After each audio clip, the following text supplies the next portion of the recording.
আসসালামু আলাইকুম। কেমন আছেন আপনারা সবাই? বিকালের নাস্তায় আজকে আম্মু সুজি দিয়ে একটা পিঠা বানিয়েছে।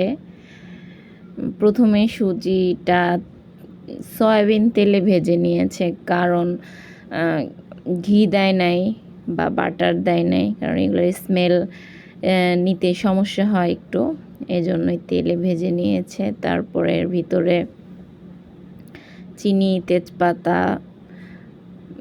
এলাচ, দারুচিনি এগুলো দিয়ে এটাকে রান্না করে নিয়েছে।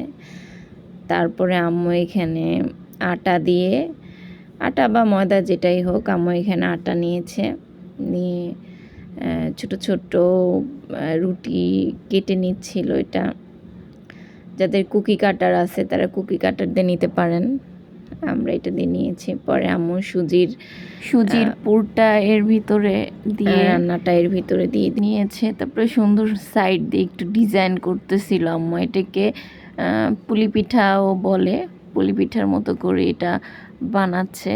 পুলি পিঠার ভিতরে আর কি হালুয়া দিয়ে করে, আর এটা আম্মু সুজি দিয়ে করতেছে।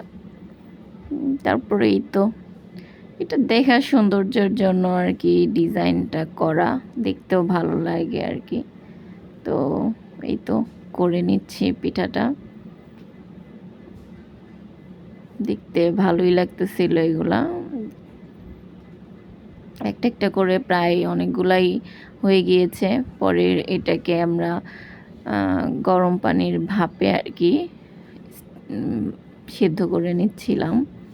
এটা কিন্তু ভেজেও খাওয়া যায়, তেলে ডুবো তেলে দিয়ে ভেজেও খাওয়া যায়। তো আমরা